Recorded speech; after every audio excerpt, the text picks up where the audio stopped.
My name is Natalie. I'm 32 years old. This happened to me when I was 28. I like art. I work in an office building 9 to 5. It's boring and mundane, but it pays well and allows me to live the life that I enjoy. Plus, weekends and holidays off are always great. Back then, I'd always preferred to be alone in the woods. There was something about being in the wild where every step was mine to take and the world around me felt real. I was an artist, first and foremost. I loved to sketch nature in the raw form, and being immersed in nature was part of my hobby. But it wasn't just a hobby. It was my escape. Away from the hustle of my daily life. Away from the noise. Away from everything that felt unnatural. The morning I encountered it, I had no idea that anything unusual was about to happen. I had no idea that my life was about to change drastically. It was a cool, crisp day in mid-autumn, and I decided to take a break from my usual spots and head out to Cade's Cove, just outside of Knoxville. The light in the fall is different. It's softer and warmer than during other seasons, and it's always been my favorite time of the year to draw. I usually wasn't entirely alone either. My dog Juliet, a border collie, had hurt her paw the week before. It wasn't serious, but I decided to leave her behind so she could rest at home. She'd been my companion on many hiking trips, and I felt kinda strange. This emptiness was there without her, but I knew she was better off at home. Looking back on it, I should have stayed home too. If Juliet was there, maybe there would have been some kind of early warning, and I wouldn't have come so close to losing my life. I pulled into one of the smaller, unmarked parking spots that morning. It was on the outskirts of the cove. This part of the park wasn't frequented by travelers, and it was exactly how I liked it. No tourists, no crowds, just me in the woods. I slung my bag over my shoulder, checked my supplies, and set off on the trail. I'd been walking about 30 minutes when I came to a small clearing at the base of a ridge. It was the perfect spot to set up. The trees were tall and beautiful here. Their leaves were starting to turn bright hues of orange and red. The ground was covered with fallen leaves and soft moss, and man, did it smell so good out there. A stream even trickled gently nearby. Everything was peaceful and perfect. At first, everything was like it always was. Serene. No one else around. I set up my stuff, got comfortable, got my lunch out, and began sketching the fungi growing on the side of this decaying log. To me, there's something so beautiful about how life thrives in death. How something as small and seemingly insignificant as mushrooms can turn the decaying remains of a tree into a piece of art. That's what I loved about being out here. Every detail, every little thing had a story to tell, and I was there to capture it. But that was the problem. I was so caught up in my sketch that I'm not sure when things first changed. But then I realized something. All the sounds of the forest were gone. The chirping of birds, the rustle of squirrels, all the other wildlife, everything had just stopped. It was like the world had gone silent. My breath caught in my chest. I've hiked alone in the woods countless times, and I know that silence. It's the kind of silence that comes just before danger. Every animal in the woods can feel it. The change in the air, the tension that rises. Predators know it too. It's the kind of silence you don't question. You just respond to it. So I stood there, trying to breathe calmly, my eyes scanning the trees, trying to find the source of the quiet. It was unnerving, but I didn't want to panic. A bear, maybe? I reached for the bear spray that I always carried with me, just in case. The forest was now too still to feel comfortable in. This wasn't good. It felt wrong. I felt like I was in trouble, and I became hyper-aware of my surroundings. And then, I smelled it. It wasn't the usual scent of wet earth or moss that I loved so much. It was something pungent, something animalistic, but still not familiar. It was sharp, almost sour. My heart began to race. My instincts were kicking in. What was that? What was nearby? I strained my eyes, trying to peer through the underbrush, but there was no movement. Nothing at all. But that smell lingered. A thick, almost choking scent, and I knew that something had to be there. I mean, it was so strong now that it made my stomach churn. I could feel my heart thudding in my chest, my legs frozen to the spot. It smelled like some wild animal was out there, and it smelled gross. But more importantly, it smelled close. And then I saw it. It was like something out of a nightmare, standing just beyond the trees, watching me. At first, my brain refused to register it. I mean, how could it? No animal in the woods around here looked like that. For starters, it was enormous, at least 6 to 7 feet tall, standing upright on 2 legs. Its body was covered in medium brown, thick fur. It was black in parts, matted, almost bristling in other parts. The texture of the fur was wrong, though. It didn't look like the soft undercoat of a wolf or a bear. It was more rugged, like it had been through something. Like it was running through the underbrush or tearing through branches. And then there was its face. I don't know exactly how to describe it, but I'll do my best. It was like a wolf, but not. The snout was long but round, but it wasn't just a wolf's nose. It was something other than that too, like a mutant or something, or a cross between a wolf and a primate, or maybe even a cross between a wolf and a man. The teeth were long and sharp, protruding from its mouth in a way that seemed unnatural. They were jagged, not straight, and its eyes, well, they still haunt me. I can still see them. They were yellow. No, not yellow. Golden. And they weren't like any animal's eyes I'd ever seen. They seemed to glow faintly, even in the daylight. And when they looked at me, it wasn't just a glance. It was a stare. A stare that felt almost intelligent. More intelligent than any animal that I'd ever seen. When you go to the zoo, you can go to the primate exhibits and sometimes interact with the gorillas. You see how smart they are. You see how smart chimpanzees are. It felt like that. It felt like this thing had an intelligence that us people couldn't touch. Like it had some type of primordial intelligence to it. Like it had been around far longer than we had. And it had learned a lot of things in that time. I felt like it was studying me. Maybe deciding what I was. Or deciding if I was lunch or not. Or maybe even if I was a threat or not. But looking at that thing and looking at me, I was definitely not a threat to it. I was 115 pounds. Not even 5.5 feet tall. This thing was so much bigger than me, it could kill me in an instant. I wanted to run, but my legs felt so weak. I wanted to scream, but I could barely even breathe. It started growling at me, but it was the deepest noise that I had ever heard any animal make. And I still can't shake the feeling that it sounded too human to just be an animal. That growl felt like it shook my bones. It wasn't just a warning, though. It felt like it was telling me this was it, that it was going to attack. And then it stepped forward, slowly, calculated, like this thing was having fun, and the face it made looked like that too. I swear, as I'm sitting here typing this, it had a horrible, sinister smile on its face. The way it moved was graceful, almost eerily so, like it was comfortable walking on 2 legs. Maybe even built to walk on 2 legs. I raised my bear spray instinctively, my hands shaking, but I didn't spray it. I couldn't bring myself to. Something in the way it stood there, unmoving, just watching, kept me from doing anything. It was like I was paralyzed by its gaze.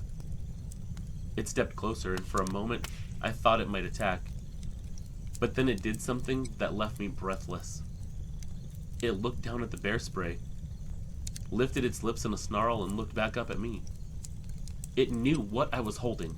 I know it. The look on that thing's face, it realized what was in my hand. Now you tell me what kind of animal is that intelligent? This beast looked at my hand and knew exactly what I was holding. It recognized the spray, knew what it could do, and because of that, it stopped advancing on me. I could see the monster in every single detail now. The feet were flat, but it had long claws jutting from them. The legs were thick. It had knees like ours.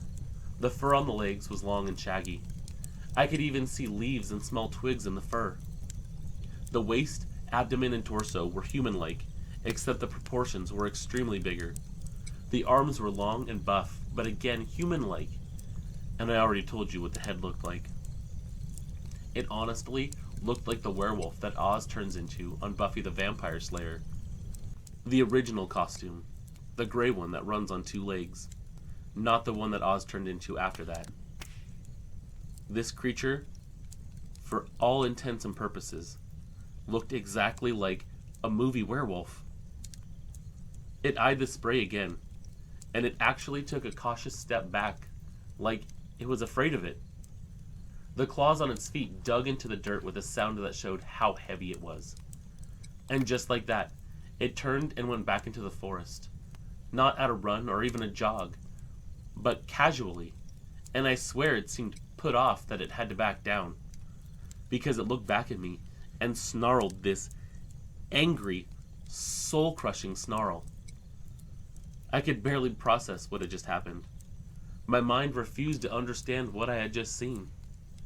I did the only thing that my body wanted to do. I ran. I didn't look back. I didn't want to, just in case. I just ran. My heart was pounding in my chest. My lungs were tight. Every step felt heavy because my legs were burning so badly, but I didn't stop. I didn't even slow down. My body ached as I sprinted back towards the car. My hands were still clutching the bear spray. Hopefully, it would do something to protect me. When I finally reached my car, I didn't even hesitate to get inside.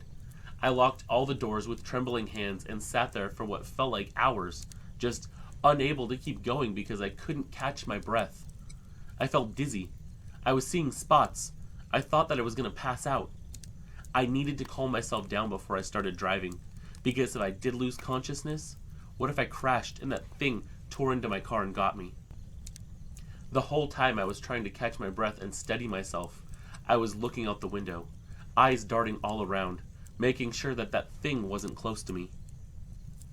Finally, I was able to get a grip on myself and get the hell out of there. I was still sweating and panting, but at least I was able to function without passing out.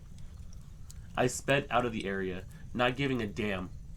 I had just seen a werewolf, and that was the only thing that my mind could process. I don't even remember the drive home. I didn't tell anyone what happened. How could I? I don't know why I didn't say anything, but maybe it was because of the 100 different fears running through my mind. Ridicule, disbelief, people thinking I was crazy, thinking that talking about it might actually make it come back. I don't know. I just know I kept my mouth shut. Who would believe me anyways? For a few months after the encounter, I didn't want to go back into the woods, and the very thought of it made my skin crawl. I couldn't shake the feeling that whatever I had seen was still out there, a danger to humanity. I thought about telling people, about warning them what was in that area, but I couldn't bring myself to talk about it. The silence of the woods felt wrong now, like it was hiding something, hiding some secret that it had been protecting for God knows how long. Eventually, I started researching. Cryptid sightings, strange creatures, unexplained phenomenon in the Appalachian Mountains. It didn't take long before I found something that made my stomach turn again. The Dogman. At first, I thought it was just another local legend, a myth or folktales, you know? But the more I read, the more I realized that what I had seen wasn't so far-fetched after all. Reports of sightings of strange wolf-like creatures standing on 2 legs, with glowing eyes, spanned across the Midwest. But there were stories from Tennessee, too. Some said it was a creature from Native American folklore. Others believed it was a being from another world entirely, but no matter the theory, the descriptions were the same. The glowing eyes, the size, the unnatural movement. The only thing that was different were the legs. They didn't match what I had seen. From what I've read, the legs of the Dogman were very canine, and they have tails. I am positive, and I mean 100% positive, that the thing I saw had man legs. It stood like we do, flat on its feet. I also know that I didn't see a tail, so I kept researching, and that's when I found a link to this little article that talked about the difference between Dogman and a werewolf. I couldn't believe what I was reading about werewolves and what they actually look like. And if I hadn't seen one, I would have thought it was a big crock. But here we are, talking about how these two creatures differ from each other. I know what I saw that day. A wolf that stands on two legs and can walk upright like it's a natural thing. A creature that shouldn't exist, but it does. And not just in Hollywood. A wolf man. A werewolf. What I do know for sure? I know that I saw something out there that is supernatural. Something other than normal. Something that doesn't belong in this world. I know that whatever it turns out to be, it wasn't just a bear or a wolf or any other animal that roams the woods that I was so used to. And maybe what terrifies me the most is the thought that there are things out there in the wilderness that defy explanation. Things that we, people who spend our lives in the wild, can't even comprehend. And maybe they've been here all along. Maybe they've always been here, lurking in the shadows, waiting for the right moment to reveal themselves. Maybe one day we'll know exactly what they want, whether that's to use us as a food source or take over the world. Who in the hell knows? I don't know why it was there that day. I don't know why it spared me, or if it did at all.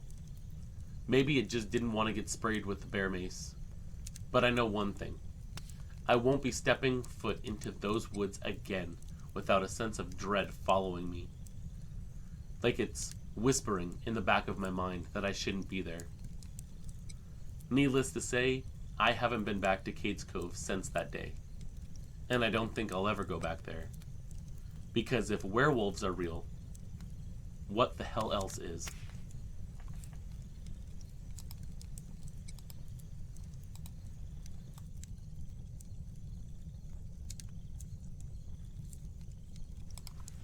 It was late November when it happened, and the rain had been falling steadily all evening. I'd just finishing up visiting my friend in Bend and was driving back to Portland. The trip should have been uneventful, but I decided to take the back roads for a change of pace, away from the highway. That was my first mistake. The roads were nearly empty that night. My little Honda's headlights barely cut through the dense mist that sprung up, and the rain had slowed to a drizzle. I remember glancing at the dashboard, just past midnight.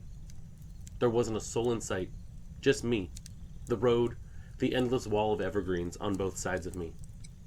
I'd driven these roads before, but they always felt a little different at night. Maybe it was the isolation, or the way the mist clung to the ground like something alive, but I was actually enjoying myself. And even though it was cold, I cracked the windows to get some fresh air. Long drives had a way of clearing my head, especially at night. About 15 minutes into the backstretch of road, my beams caught something unusual up ahead, but at first it was just a large shape because of the mist. At first I thought it was just a fallen branch or maybe some roadkill. Slowing down, I squinted through the windshield. As I got closer, the shape started to take form and become clearer to me. It wasn't debris. It was some kind of animal. A deer, or at least what was left of one, was sprawled across the shoulder of the road. Its hindquarters were twisted unnaturally, and the torso was torn open, exposing ribs slick with blood. I instinctively wrinkled my nose, even though I couldn't smell anything from inside the car. But that wasn't what made me hit the brakes. There was something crouched over the deer. At first I thought it was a bear. Its broad shoulders and hunched posture seemed to fit, but as my headlights swept over it, I realized what I was looking at definitely wasn't a bear. In fact, I didn't know what the hell it was I was looking at. The creature turned its head towards me, its eyes catching the light like two glowing orbs of yellowish green. My stomach dropped. This thing was colossal, far larger than any animal I'd seen before. It had thick, dark fur. It was soaking wet, and the fur clung to its body in clumps. There was globs of blood mixed in with the fur, and I can only imagine that blood was from the deer. It was clutching the deer with these limbs that looked more like hands than paws, like an ape's hands, but with claws made for evisceration. And its face. It looked like the mix of a man and a wolf, almost perfectly. It was eerily human in its overall appearance, but I'll never forget that face. It was like a wolf's, but grotesquely exaggerated with human qualities mixed in. The snout was larger, but blunted, like a short-snouted dog, but the nose looked like a cross between a man and a canine. And those eyes were what were most human-like, because they were just so intelligent. The teeth were sharper, and the ears were long but rounded, and they were twitching like they were listening to my every move. It snarled, and I could see strings of saliva mixed with blood dripping from its maw. The way it was hunched was like a man was crouched over the deer, but this creature was meant to stand on two legs, and bending over like that took an effort like it does for us. I could see the side of its body. The legs looked like ours do, and I could see the side of its rump. It didn't have a tail, although I can't say for sure if it stood flat-footed or like a dog. I'd like to say I reacted rationally, but the truth is, I froze. My hands gripped the steering wheel so tightly I could feel my knuckles pop, and my brain screamed at me to put the car in reverse, but my body just refused to cooperate for some reason. All I could do was stare at this thing, this werewolf, because there was no other word for it. And then this thing stood up. As it rose to its full height, it was easily towering over the deer carcass and my car. If I had to guess, it was at least 7 feet tall. Its chest seemed to heave with every breath that it was taking, and I could see it snarling. Even at the distance I was at, I could hear the growling coming from this creature. I was far enough away to where I could make it safely if I tried, but I was frozen, and that growling wasn't doing anything to ease my fear. From what I've read about other encounters, that growling might be part of the reason that you stay so still, because your body doesn't want to move because it's so afraid. I heard enough from that night to give me nightmares for the rest of my life. These werewolf's claws flexed as it took a step towards me. Its head started to tilt slightly, like it was curious or something. That was when I realized it wasn't just an animal acting on instinct. There was this cruel awareness in its eyes, and its face sent a chill down my spine. It wasn't just looking at me. It was smiling, and I think it was deciding what to do to me. The werewolf suddenly let out a roar, so deep and aggressive that I could hear it reverberate in my ears. My heart was pounding so hard I thought it might actually burst out of my chest. My brain finally kicked into gear, and I fumbled for the gear shift, slamming it into reverse. That roar, that ear-splitting, nightmare-inducing roar, was all I needed to snap back to reality. As I started to back away, this thing lunged forward. It didn't reach the car, but it came close enough that I could see every detail of its twisted features. The muscles in its legs bunched as it crouched, like it was ready to spring. It was like every muscle inside of this monster was coiling up, taut and ready to lunge. For a moment, we locked eyes, and I'll never forget the intensity of that stare. It was like a mixture of rage, hunger, and something almost mocking. I sped down the road backwards as best as I could. I thought I was going to crash and that this thing was going to kill me. I'm not the best at driving backwards, but then again, you try doing it when you're being chased by a monster. But anyways, there I was, driving down this deserted road in the middle of the night, going in reverse, and this thing giving chase to me. I'm crying at this point because I'm so damn scared, and I can't keep an eye where I'm going because I don't want to take my eyes off of this werewolf in front of me. And the way it moved was just... no animal moves with that type of human quality. No animal can move like that on two legs. It was swinging its arms back and forth, like it was some kind of human sprinter. It took steps like a man, but with an exaggerated stride. It was incredibly fast. Luckily, as I picked up momentum, it started to lose me, and when I was fully comfortable with the distance between the two of us, I was able to turn around completely, drive back the other way I came, and try to get somewhere that I felt safe at. I've never driven that fast in my life, especially in those conditions. There was so much mist and rain on the ground now, I could barely see where I was going. I have no idea what this thing did after I lost it, and I don't even care. I just know I got away, and that's all that matters. My hands were shaking so badly I could barely keep the wheel steady. The adrenaline coursing through my veins was something that I'd never felt before in my life. It was like everything was feeling so real because of it. Like I was watching someone else's life instead of my own. I didn't stop until I was back at my friend's house and calling her frantically. She let me in, confused and worried. I was in tears, and I could barely even tell her what happened, but I told her everything. And I think part of her actually accepted what I told her. Maybe it was the state that she saw me in. Maybe it was because she'd always had an open mind anyways. But either way, I'm glad that she was so accepting. I ended up sleeping there that night. There was no way I was driving back that way. Hell with that. My mind raced as I replayed the encounter over and over. What the hell had I just seen? Was it really a werewolf? But how? They're not supposed to be real. But the details were too vivid. They were too real to dismiss. That thing was right in front of me, and it wasn't a man in a costume, and it wasn't CGI. It was real life. I had actually seen a werewolf. And as much as I wanted to forget about it, as much as I wanted to rationalize that it was something else, I had to accept the fact that creatures like that aren't just in stories. They're not just movie monsters or folktales. These things are very real, and by the look of it, extremely dangerous. For days after that, I was a wreck. I managed to drive home the next day, but I took the highway instead. I'll never take that road again. I was jumpy and on edge for a long time after that. I don't know how someone can't be.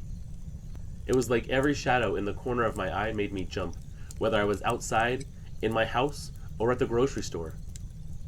I avoided back roads, avoided going out at night. I stuck to the main highways no matter how much longer it took to drive. I became obsessed with making sure the doors and the windows were locked. I'd go and I would check them so many times at night, I actually felt like I was going crazy. I live alone, so it made nights so much harder. I had no one to take comfort in, and it took almost 2 solid years to finally get over it. But I still can't go into heavily wooded areas, and I don't drive those back roads at all. This was 6 years ago now, and the damage it caused still affects me. I've only told a few close friends about what I saw, but most of them just laugh it off and tell me I'm telling tall tales. I don't blame them. I would do the same thing if I wasn't in my position. If I hadn't seen it with my own eyes, I wouldn't believe it either. It's been 6 years since that night, but I still think about it whenever I'm driving alone in the dark. Sometimes I ask myself if the werewolf let me go on purpose, like it just enjoyed the fear that it caused. Other times I tell myself it was just a freak encounter, wrong place, wrong time, and the chances of it happening again are minuscule, but I'm still not taking any chances. Sometimes I try to comfort myself by saying that it was just something science hasn't classified yet. It's easier to sleep at night that way. I mean, instead of accepting the fact that werewolves are real, right? But then there's channels like this, and boards that I read that make me know better. That thing wasn't just an animal. It was something else entirely. Something that doesn't belong in our world, but exists anyways. Hidden in the shadows of the Oregon forest. And who knows where the hell else these things are. From what I've seen on your site alone, they're all over the world. We'll never be able to get away from these things.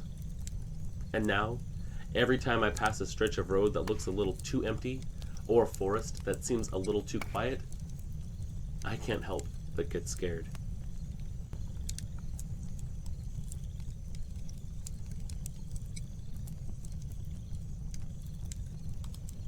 I've heard the story of what happened to my mom when she was 13 dozens of times, maybe more. She tells it every now and then, usually when she's had a drink or two and feels like reminiscing about the old days, back when she was just a kid on my grandpa's farm. At least, that's what I always thought, until I realized something. She tells it the same way every time. There's always the same details. Like, even after all this time, she's never forgotten anything about that day. It's like the memories are seared into her brain or something. And another thing, every time she tells the story, she trembles. Like she's still afraid that it might come back. And she still gets quiet after, like she's thinking about something she doesn't want to think about. She doesn't talk about it much after that for a while. It's like the memories are festering, and she has to let them out. And then it gets better for a while after that. I've always thought of my grandpa's farm as a peaceful place. Open fields, big and wide, acres of apple orchards, and an old barn with creaky floors and a smell of dust and hay that sticks in your nose. Growing up, it was the perfect place to get away from everything, and it was so much fun to run around. I never felt the fear when I wandered through those fields. But then again, I never had a werewolf stalking me. My mom didn't have the same luxury of feeling safe that I did. Not after she was 13 years old. And it wasn't just the usual teenage angst. What she experienced all those years ago was something way darker. It was an evening in the early fall when it happened. The orchard was still full of apples, ripe for the picking. My mom back then was doing what she did every evening, working until it was too dark to see. But she didn't expect the night to end like it did. Back then, she was a bit of a tomboy. She spent her days running around outside, getting her hands dirty in the orchard, or helping Grandpa with the farm chores. She was tough, independent, probably a lot like I was at her age. The house was small, but they didn't mind. Grandpa was a hard-working man, quiet and a bit rough around the edges, but he had a soft spot for his only daughter, especially after my grandma had passed away. On that particular day, my mom was out in the orchard just picking apples like always. It was a routine task, one she could do with her eyes closed. The smell of apples was in the air. That's how it should have been anyway. But then everything went wrong. She'd been out there for a few hours when she started to notice it. At first, it was just a feeling, something nagging at the back of her mind, like she was being watched or something. But that wasn't too unusual. She had a lot of space to cover, and sometimes the wind would make the branches rustle in spooky ways. But then she started hearing something else. Footsteps. Not the crunch of a squirrel or the scurry of a rabbit, but the heavy steps of something much larger. She'd heard animals in the orchards before, deer and coyotes, but these footsteps weren't like any animal that she knew. They were too measured and rhythmic. And the strangest part? They didn't sound like they were getting further away. They sounded like they were getting closer. She stopped, trying to convince herself it was nothing. Maybe a trick of the wind, maybe a branch snapping under the weight of something small. But I guess part of her just knew that she wasn't alone anymore. At first, she said she tried to ignore it. She figured it was just her mind playing tricks on her, maybe too much work in the sun. But when the feeling of being watched didn't go away, she couldn't shake the unease that was creeping over her either. The first real sign that something wasn't right came when she saw movement from the corner of her eye. She turned her head, expecting to see a deer or some other creature, but nothing was there. Just the trees and the tall grass of the orchard stretching out in every direction. But then it happened again. A glimpse, just a glimpse of a movement. This time, in the shadows between the trees. Something too tall to be a deer or a coyote. It wasn't until the creature let out a low growl that she knew that she was in real danger. Mom had never been the type to panic. She was tough, never scared of much, raised by a single dad and two older brothers. But as she stood there in that orchard, the growl still fresh, she felt a cold wave of terror wash over her that she described as nothing that she'd ever felt before or since seeing that monster. She told me that at that point, when she heard the second growl, she was afraid for her life. Like she knew deep down that she was being hunted or something, and her instincts were kicking in. She'd never been one to run either, not from anything. But this time, she didn't feel like she had a choice. Whatever was out there started growling continuously at that point, and she could hear it moving quickly through the orchard. She turned, her heart pounding, and bolted toward the field. The orchard was massive, but she knew it wouldn't take long for whatever was stalking her to close the distance. She knew that at that point it wasn't human. She could still hear it growling as she ran, and knew that any predator would be completely faster than she could ever hope to be. But whatever it was seemed excited now, like it was happy to give chase, or it knew that it was going to make a kill. She could also hear the rustling of leaves and the snapping of branches. She knew that it was moving quickly. So she ran faster. The field was wide and open, no shelter, No place to hide. The barn was still a good distance away, but she had no choice. It was her only chance to get away, so she continued to move. The first time she saw that thing was when she looked back to see where it was. She said she almost lost her footing because what she saw wasn't anything she ever expected to see. I remember one of the first times she ever told me this story. She bent in real close and barely whispered, "It was a werewolf." I will never forget the way my body quivered and the goosebumps rose up when she told me that. It was the day I knew that these things were real, and that my mom wasn't just telling me a story to scare me. That everything she was saying was 100% true. When she first saw it, it wasn't fully visible. Not yet. But she could make out the shape. Huge, covered in dark fur, running upright, just like a man, but its features were nowhere close to being human. The elongated snout, the fur-covered body, the way it moved and growled, she knew that this creature was something straight out of her nightmares. But it made her legs move faster. She knew that it was gaining on her, but then the barn came into view, still feeling like it was miles away though.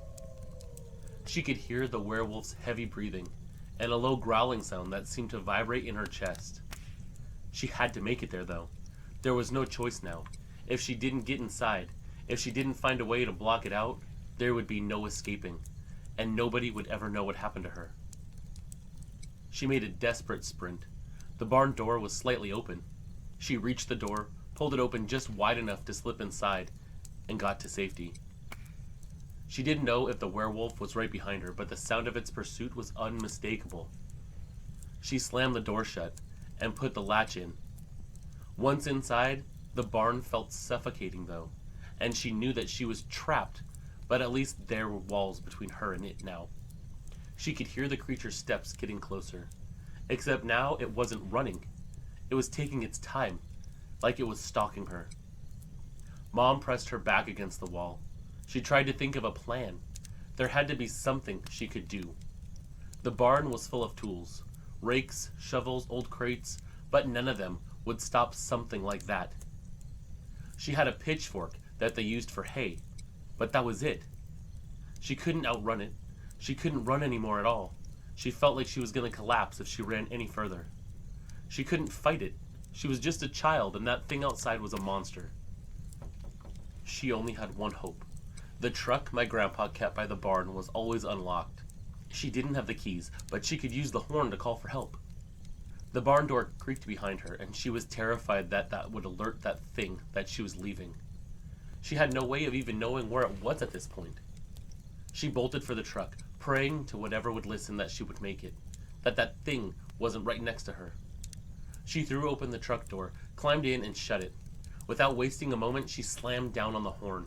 The sound echoed across the field like a warning bell. She pressed it again and again, trying to get my grandpa's attention, not even caring that that thing knew where she was now. And that's when she saw it coming towards her. She couldn't help but scream and blare on the horn again. The noise seemed to agitate the werewolf, like it hurt its ears or something, but the damn thing still refused to back away. But it also was acting cautiously, like it wasn't sure if it should get any closer. At that point is when my mom saw it in its entirety. She said it stood just like a man, but the proportions were too big for a man. The muscles were too big. It was too tall. It was a smoky black color. It had claws that could take down prey in one swing. An elongated snout that looked like a man's face was pushed outwards, and glinting eyes. The feet rested on the ground and looked like the shape of a man's foot, but like the hands, they were exaggerated and clawed. It was snarling at her, like it was pissed off, and it kept stalking back and forth so close that she could make out all of those details, even see the slobber on its mouth as it panted. But then she heard the unmistakable blast of my grandpa's rifle, and she knew that he was on his way to help. It made the werewolf back away, but it never left, nor took its eyes off of them. Grandpa had aimed the rifle at it the whole time, and he went to the truck to get his daughter. "Stay behind me," he told her. My mom didn't need any more encouragement. She slammed the truck door and ran behind my grandpa. Even though this thing was still growling and snarling, that werewolf seemed to hesitate, like it was unsure of what was happening. And in that moment of uncertainty, Grandpa raised his rifle. His own steps were slow and careful. He moved forward, towards that monster, his rifle trained on that thing's chest. After that, it took a step towards my grandpa, and my mom swears its eyes were glowing, and those eyes were fixed right on Grandpa and his rifle. Now my mom could see its fur. It was matted and thick, and it bared a mouthful of sharp teeth. It let out a snarl that sent a chill down Mom's spine. This thing was massive, taller than any man, dwarfing my grandpa. The claws looked like it could rip through the toughest of hides. They were at a standoff. The werewolf standing its ground, not running away, but not attacking either. And my grandpa standing his ground too, with nothing to protect them but the rifle. Grandpa didn't hesitate. He took another step forward. He was trying to be as aggressive as he possibly could. He was trying to be loud and large. "Stay back! This is my land," he yelled at that thing. The werewolf growled even louder, and for a moment my mom thought it was going to charge them. Grandpa whispered to my mom to slowly walk to the house and not look back. She did as she was told, fearing for my grandpa's life, but the werewolf didn't attack. It just stood there, trying to intimidate my grandpa. But Grandpa didn't shoot either. Later, he admitted that he was afraid to shoot it, even at the range they were at. If he had killed it, there might be more that wanted revenge. Worse yet, what if it had been a man at one point? A man that changed into a monster. He didn't want that kind of blood on his hands. Instead, Grandpa stood there with his rifle pointed at it until my mom was safe. Then he slowly walked back to the house too, not taking his eyes off of it. That thing slowly followed him for a bit, until it seemed to lose interest, and turned back towards the orchards. Grandpa didn't lower the rifle immediately. He stood there, waiting and watching, until the last of the sounds of the werewolf's retreat faded into the night. When the creature was gone, Grandpa slowly walked back towards the house, his rifle still at the ready. Mom stood frozen, still trying to process what had just happened. The terror that had gripped her only minutes ago was starting to ebb, but the fear would never really go away. Grandpa didn't say much about it, and he never did after that. He just looked at her, his eyes dark and serious. "We don't talk about this," he said quietly, his voice heavy with an unspoken command. "Do you understand that?" My mom nodded, unable to speak. She didn't need to ask why. She could see it in Grandpa's face. He'd seen things like this before. Things that weren't meant to be spoken of. The next morning, Grandpa and one of his friends were out early, checking the orchard, making sure that the werewolf hadn't come back. Mom stayed inside, her mind still reeling from the night before. Years later, she would tell me that story, but there was always something in her eyes that spoke of a truth too strange to fully be believed. Mom's life went on after that night, but she said she could never truly shake the fear that she felt. Even as she grew older and became more used to the world around her, that night in the orchard stayed with her. And Grandpa refused to ever sell that land. He said that land was his, land that he worked with his wife before she passed, and he wasn't going anywhere. There were no more sightings of the creature after that. Not that anyone talked about anyways, and if they did, they never told me. Grandpa was quiet, even more so after the incident. He didn't say too much about the creature again after that, but Mom remembered how his eyes seemed to harden whenever they passed by the orchard. She always felt a little uneasy walking past that part of the property, especially during the evenings when the sun started to set. She always felt like something was watching her, years later, just lurking beyond the tree line. Even as an adult, she never quite got over that. I didn't hear about this encounter until I was 10 years old. I never asked about it as a kid, and when I was younger, Mom didn't seem the type to talk about it anyway. She was always so pragmatic and focused on raising me. I think, in a way, she wanted to keep it buried. She didn't want to pass that fear on to me, but then I guess it was too much to keep in one day. It was just the two of us. My dad had left when I was just a little girl, so Mom had other things on her mind. One day, when I was old enough to understand, she sat me down. I could tell it wasn't an easy conversation for her. It was like she was reliving it all over again. But she told me all about that night. The werewolf, the chase, the fear. How Grandpa came in and saved her life like saving grace. She told me about how heroic Grandpa was, how calm he had been, how it was like he'd seen this kind of thing before and knew how to react. I remember her voice when she spoke about it, the fear that only comes from something unexplainable, and most of all, I remember her telling me how her life was never quite the same after that. She told me she's always been cautious in that orchard after that, and how she made sure I was never straying too far from the house when I was little. No matter how much I begged to explore, she always had me within her eyesight. I could tell she wasn't just trying to keep me safe.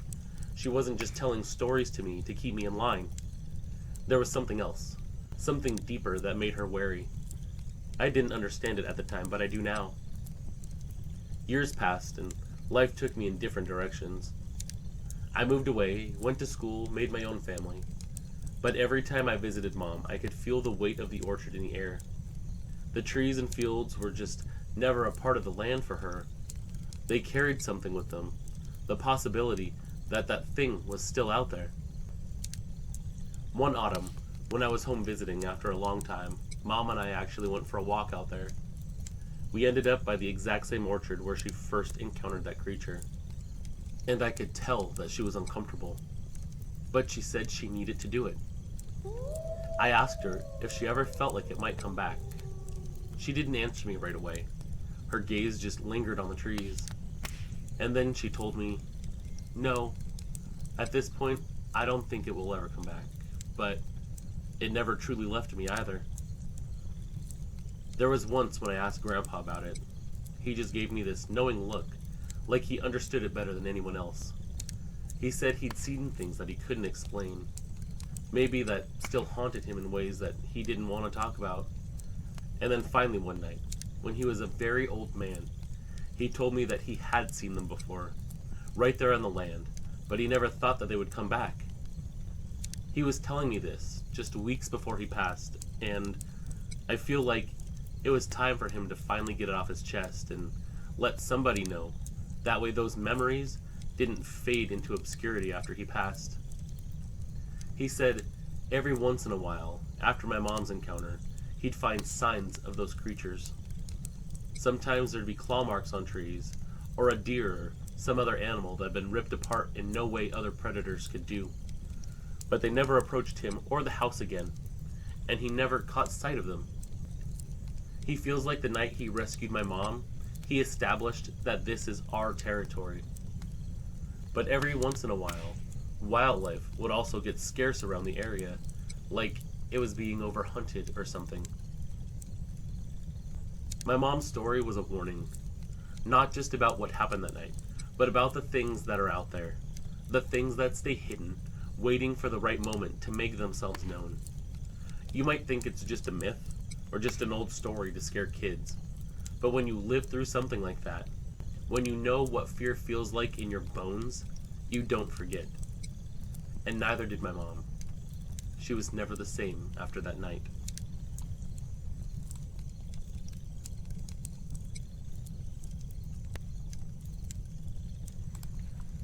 My name is Mark, and my wife Olivia and I have lived in a quiet spot nestled in the woods of New Hampshire for a long time. Our house is set about 1.5 miles off the main road, behind a cluster of thick trees with only a narrow gravel driveway connecting us to the world. The nearest neighbors are just a small speck of light through the trees on a good night. We loved the seclusion. Past tense. We used to. It was a Friday night in early October, and we'd gone out for dinner in town.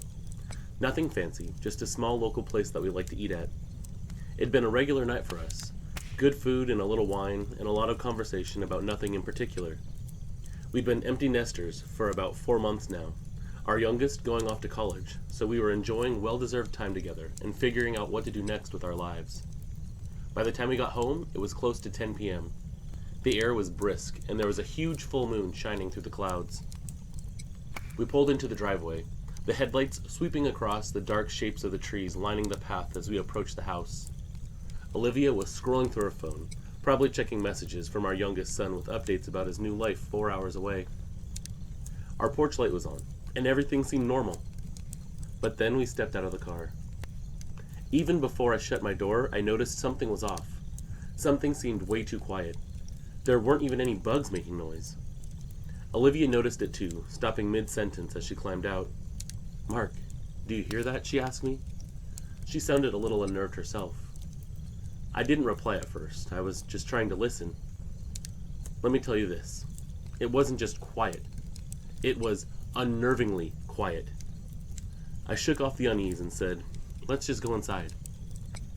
We were halfway between the car and the porch when we both heard this deep growling sound over by the corner of our front yard. At this corner, there are a few tall trees, and something large was standing in front of those trees. You can imagine how scared we were when we looked over and saw a tall creature take a step closer to us.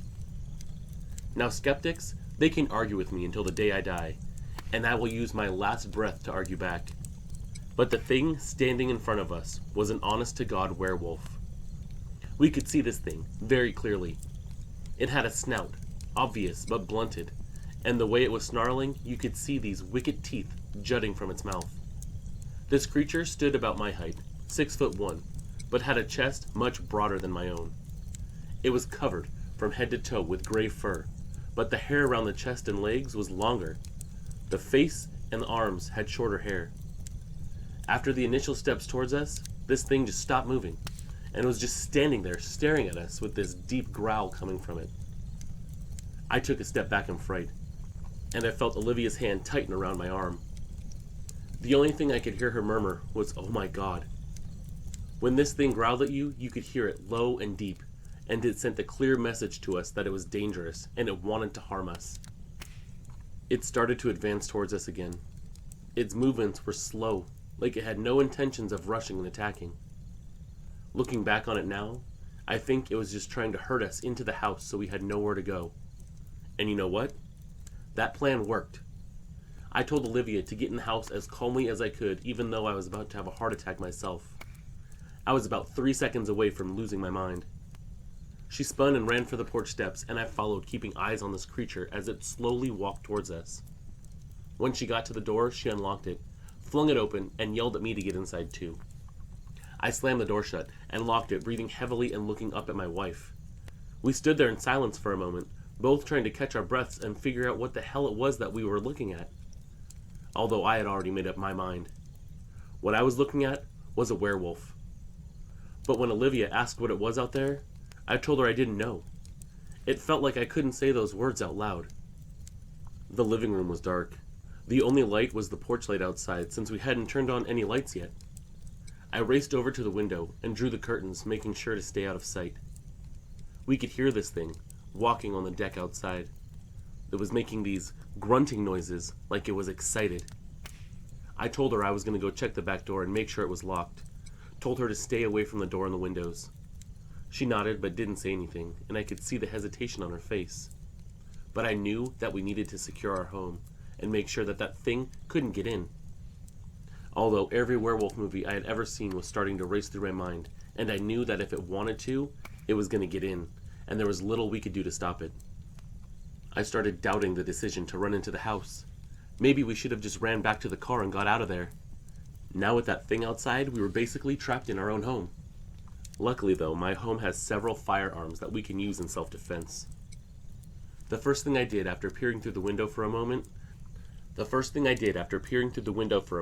seeing if I could take a glimpse of that creature from the backyard, was go to the closet of our bedroom and grab my hunting rifle. It wasn't much, but at least it could do some damage if it needed to. I loaded it. I put several rounds in the pockets of my jacket, but before I could think of anything else, I heard Olivia call my name. I rushed back out into the living room and caught her peering through the side of the curtains. I told her to get away from the window, but she just turned to me and whispered that it was still there, and that I was just standing in the yard watching the house. I told her to get away from the window again, that we should go upstairs to get a better look out of the yard. When we got up to my son's old room, Olivia immediately went to the window, peering out and breathing hard as she watched that creature standing in our yard.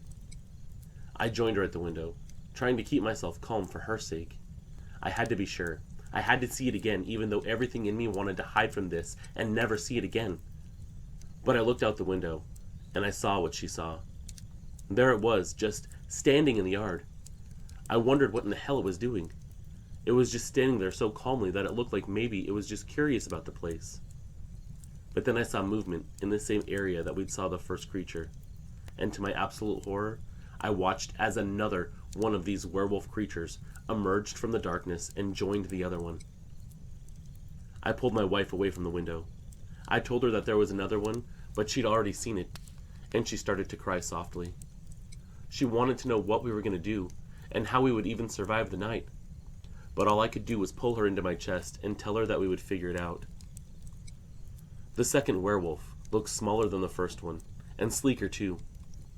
Because of the way the light was shining from the porch onto these creatures, and we were up on the second story, the shadows caused one of their furs to look like there was patches of gray mixed with black, but it could have just been the shadows.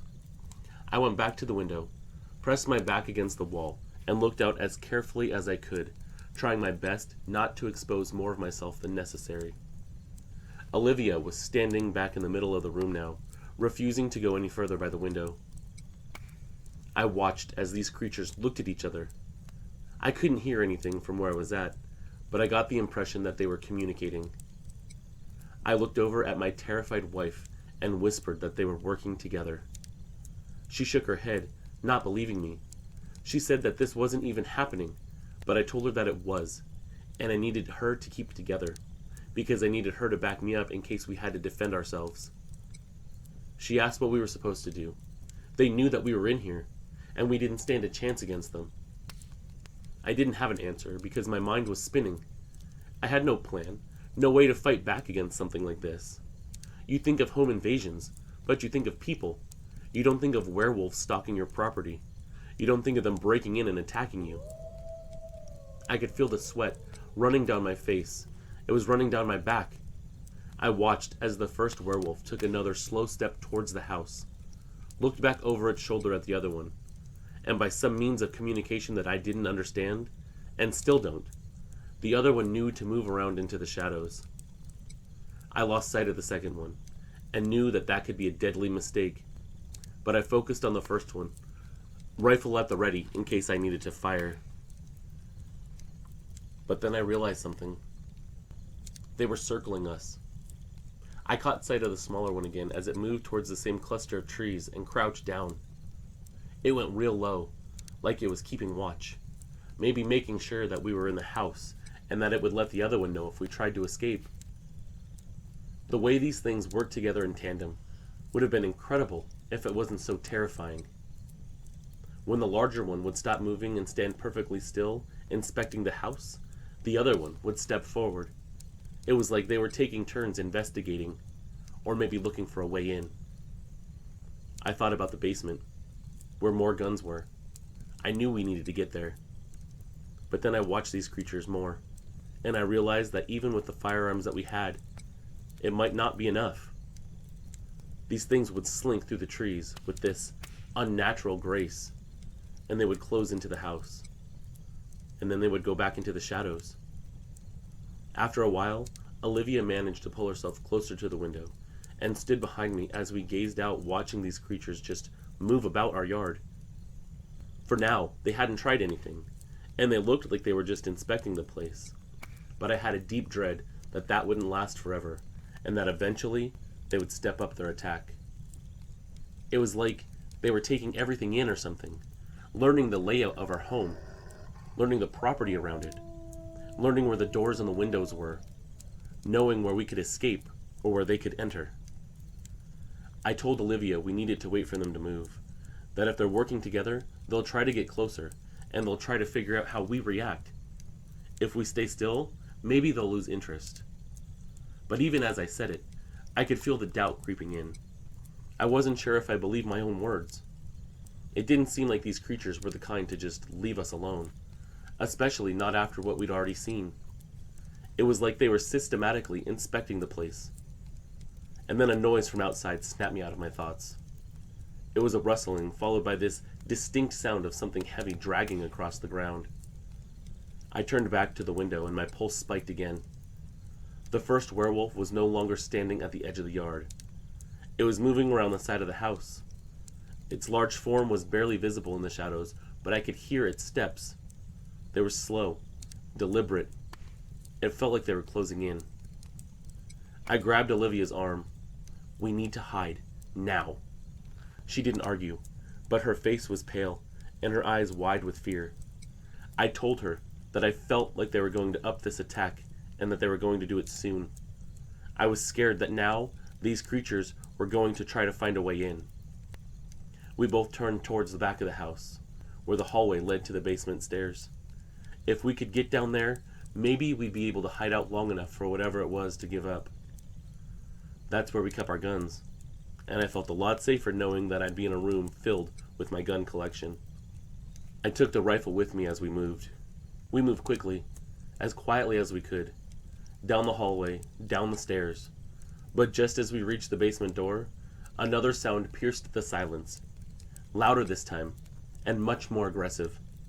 It was the sound of claws scraping against wood. They were right outside. I froze. My heart was literally in my throat. I turned to her, but she didn't say anything. She didn't need to. The panic in her eyes said it all. One of those werewolves was right outside, just on the other side of the wall from us. I didn't know which one. Not that it mattered. Either one of them could take us down without any hesitation, with no difficulty at all. The house felt like it was shaking from the growling that started up. Both of these creatures were moving around now, growling this menacing sound that I will never, ever forget. And the growling just grew louder, almost in unison. I thought for sure that this was it, that whatever we had survived, it would be testing us to the breaking point now. The growls outside had stopped, but the feeling of being hunted hadn't. The basement was still our best shot in my mind. Olivia was already by the door, pressing her back against the wall. I could feel her fear, just like it were my own. This heavy, suffocating weight in the room that made it hard to even move, and even harder to think. "Mark, what do we do?" she whispered. Her voice was trembling and barely even audible. I turned back to her, trying to find some semblance of control, trying to find something to say that could reassure her, but the truth was, I didn't have any answers. I was just as scared as she was. "Go into the basement," I told her. She nodded, but didn't move right away. The tension was just unbearable. Every second was dragging, like we were waiting for the inevitable. We were waiting for those creatures to just smash through the windows or the doors and attack us. And then, without warning, a loud bang echoed from the back of the house. It was the sound of something heavy, something powerful slamming into the wall. I could feel the floor vibrate beneath my feet. And now I knew deep down that we were out of time. I grabbed her arm, pulling her down the stairs, and we bolted for the door of the basement. I didn't wait to see what would happen next. I shoved Olivia ahead of me, forcing us both into the basement, and I shut the door as quietly as possible behind us. The basement was dim, but it offered a sense of security. I felt safer down there. The light flicked on, and I stared at the gun rack. I honestly sighed with relief. Even though now we were confined to one big room, and there was only the one door, I was happy to be around my guns. I grabbed my favorite shotgun. I handed the rifle to Olivia. I loaded the shotgun. If they came in, I doubted anything could survive a shotgun blast at close range. Not even one of those things out there. I could still hear their movements outside though, and they were following us. Closer to the basement now, like they knew exactly where in the house we were somehow. And we could hear these weird barking noises. I know the sounds were coming from them, even though I didn't see it. I just knew. Every muscle in my body was on high alert. I turned to Olivia, who was just staring at the door, the rifle slumped down at the ground by her feet. Her face was as pale as a sheet. She hadn't moved. She hadn't looked away from the door either. "They're waiting for us," she said softly. I couldn't argue with that. These creatures were outside and they were patient. They weren't rushing. They knew exactly where we were, and they were waiting for us to make a mistake. I closed my eyes for a moment, trying to force myself to think. The only thing that kept running through my mind was that we needed to make it through this night, whatever it took. But how? I could feel my chest tightening. My mind was racing, trying to make sense of what was happening. I'd never been this helpless in my entire life. Olivia was still there by my side, but she was so scared she was almost catatonic. There was nothing we could do. Our house had become a cage, and there were actual werewolves outside circling us. I told her to have that rifle ready, just in case. After that, we were both rooted to the spot in the basement for a long time. Olivia staring off at nothing specific, me clutching the shotgun, ready to fight if we needed to. I was scared that if one of those things did manage to come in, Olivia, in her state, wouldn't be much help, and I would die to defend the woman that I loved. For what felt like hours, the growling and the moving around rarely stopped. It was a constant, low rumble that vibrated through the walls. It would stop for a moment, and then pick up again, like these werewolves were taking turns tormenting us. Every few minutes, the sound of claws scraping against the wood echoed in the silence. But they never came in. These things were patient. They were calculated and meticulous. Time passed slower than it ever had, and with every hour that ticked by, my sense of time and reality seemed to begin to fade. The only thing that I could concentrate on in that room was the clock on the wall. I watched as the hours ticked by, knowing that soon enough the sun would start to rise, and maybe then we'd have a fighting chance of getting the hell out of there. The only constant was the noise. Those growls and the sound of something large prowling just outside were enough to keep me on high alert the entire time. At one point, I heard a loud crash come from the back of the house. Something had slammed into the wall again, and it was followed by a long, high-pitched scream. Whether it was from one of those werewolves or not, I couldn't tell. It sounded like the scream of an animal in pain, and I couldn't stop myself from flinching at the noise. Olivia squeezed my hand. I could feel her heart racing, matching mine in a rhythm of pure terror. She still hadn't spoken. Neither of us did, really. There were no words left to say. We had to survive the night. We had to hold on until daylight. At one point, we heard a noise that sounded like a heavy thud of something crashing onto the ground, right by the wall above the basement. And then finally, Olivia spoke, but her voice was cracked, and I felt her fear rising. "Mark, they're still out there." "I know," I replied, trying to sound calm, but my voice was strained. The longer we stayed hidden, the more I could feel the weight of those things out there. It didn't feel like they would ever leave. They were waiting for the perfect moment, biding their time. Then, as the first light of dawn began to creep through the bottom of the basement door, the sounds from outside began to fade. The growling was still there, but it was less frequent now. And then, just like that, it stopped. The last growl I heard was distant, almost like a parting gesture. There was no more scraping or pacing around the house. There was no more growling or barking. I stood up, cautiously. I walked to the door. My heart was pounding so hard I could feel it beating out of my chest, and my hands were still gripping the shotgun. I went upstairs, slowly. Olivia was clutching me from behind. Neither of us dared to speak. Outside, everything seemed quiet. The trees were still, the early morning mist was hanging low on the ground, and there were no signs of the werewolves. "They're gone," I whispered, although I wasn't entirely sure I believed it. Olivia's eyes filled with tears as she exhaled shakily. "I don't understand any of this." But I didn't have an answer for my poor wife.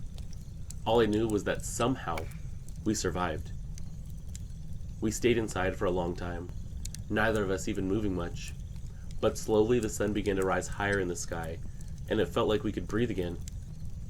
The world outside had seemed to return to its normal state. But the thought that I had was, we survived one night. I wasn't sure how many more we had left. What if those things came back? We dared to venture outside. The trees looked like they were motionless. Everything outside seemed too quiet, and I couldn't help but think back to the night before. It was like the world had gone still, as if it was holding its breath, waiting for something to happen. I scanned the trees nervously, clutching my shotgun, my eyes darting from shadow to shadow. Had the werewolves really left? I turned to Olivia and I told her, I think we're safe. For now. But I couldn't shake the feeling that this wasn't over. Not really. That was one night. Maybe they didn't like the light. What if they came back when it was dark again? It felt like we were too close to something we didn't understand. And you know what? I didn't want to know any more about the things that we had seen. I didn't care what they were at that point. A werewolf or something else. I just knew how they made me feel. How terrified I'd been. And I couldn't stay there any longer. Neither could Olivia. We decided to leave that day. At least for a while. We couldn't stay in that house. Not with the memories of what had just happened so fresh in our minds. That isolation, the feeling of being trapped in a house with something out there, something we couldn't outrun, couldn't outfight, it was too much. But before we left, I went out into the yard one last time, looking for any signs of those werewolves. Tracks, hair, anything. I didn't want to find proof, but I knew that I needed to look, if nothing else but for my own sanity. But there was nothing there either way. No tracks or broken branches, no signs of anything unusual. The yard was empty, the house was empty, the woods were empty. I felt the weight of it then. Those werewolves, they could be anywhere. They might come back at any time. They could be out there right then, hiding just beyond the trees, watching us pack a car in terror, watching us leave, or just waiting for us to slip up again. I couldn't say for sure, but I didn't want to think about it anymore. The one thing I did know, with every ounce of certainty that I had left, was that we had barely survived. We'd gotten lucky.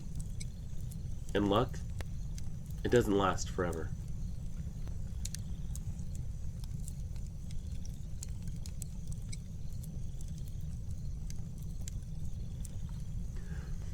My name is Colin Wright. I'm 36 years old, and I've spent almost my entire life in Arcata, California, which is a small town in Humboldt County, where the redwoods meet the Pacific Ocean. I work as a delivery driver for a food distribution company, which takes me all over Northern California. Most of my routes are rural, winding through small towns and back roads where cell phone service is spotty at best a lot of times. I don't mind though. I've always preferred the solitude of the open road. After a long day of driving, there's something comforting about coming home, cracking open a cold beer, and letting the hum of the forest outside lull me to sleep. But now, those same forests that once felt so peaceful seem menacing to me. It's hard to explain how one moment can alter everything that you thought you knew about the world, but that's exactly what happened to me. It'd been a long shift, and I was headed home just after sunset. I drove along a remote stretch of road about 15 miles outside of Arcata. It was one of those narrow, two-lane highways that cuts through the woods with towering redwoods on either side. The air was crisp, and I had the windows cracked to keep myself awake. I'd been driving this route for years, and it had always felt familiar, almost comforting to me. But about halfway home that night, I rounded a curve and saw something lying on the shoulder up ahead. At first, I thought it was just another deer.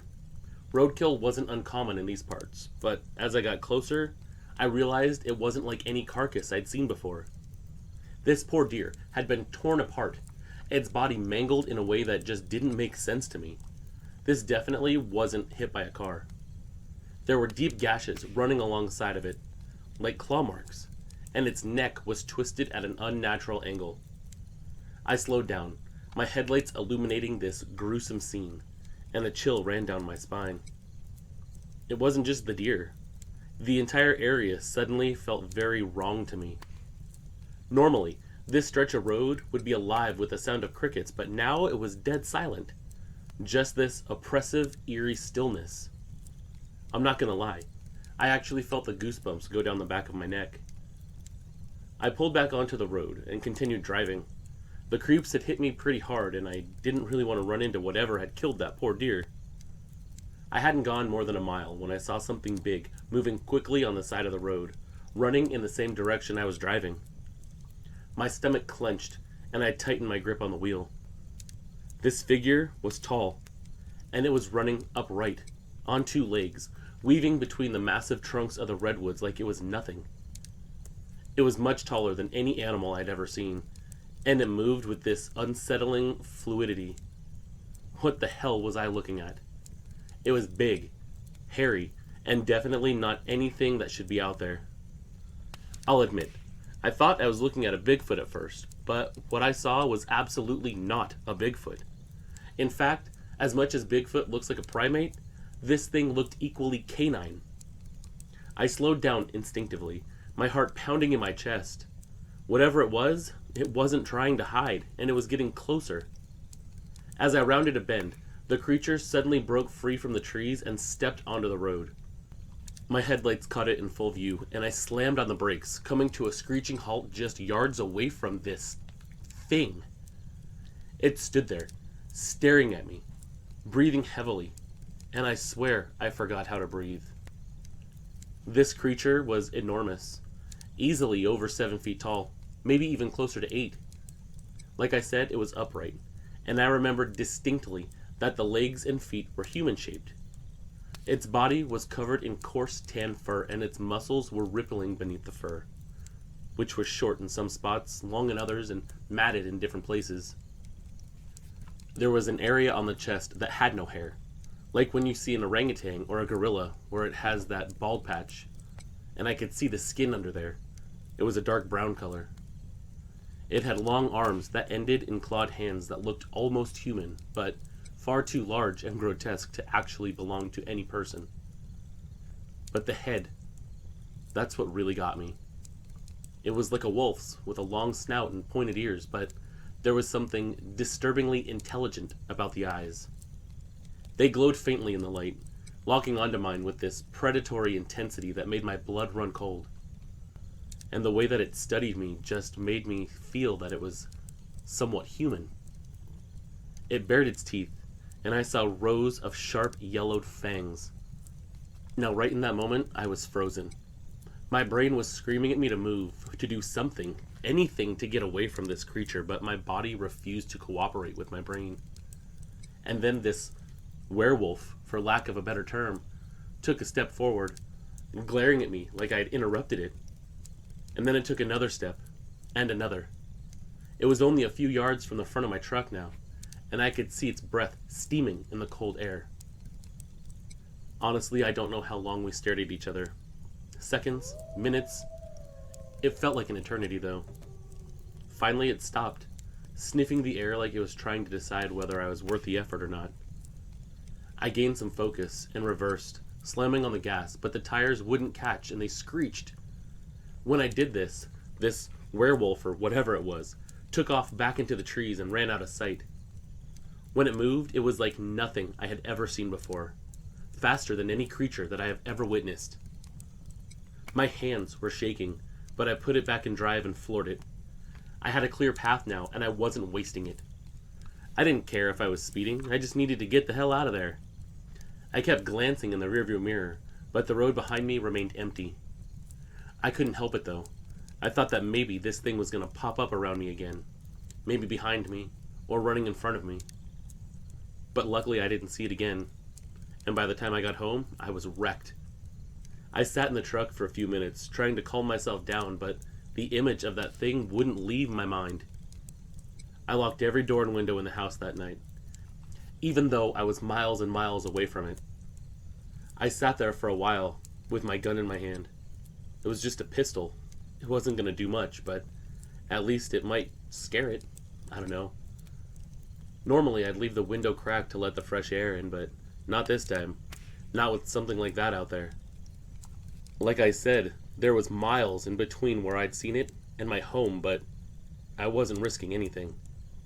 I didn't even want to think about what might be lurking outside. I'd just seen a real-life werewolf. Sleeping was hard that night, even after a few cold ones. Every time I closed my eyes, I saw it again. Anytime the house moved or settled, my eyes snapped open. I grabbed my gun and I looked around. I'm not going to be ashamed to admit, I slept with the lights on that night, and for the next few nights after that. In the weeks that followed, I found myself avoiding that stretch of road, even during the day. I'd just take longer routes, just to feel safe, but even then I couldn't shake the paranoia. I started noticing little things that I'd never paid attention to before. Strange howls in the distance, claw marks on trees, the occasional patch of fur snagged on a branch. Could it be from the werewolf I saw? Or was it some harmless animal, or some natural animal? I didn't know, and I didn't want to find out. I've told a few people about what I saw, but most just laugh it off or give me a funny look.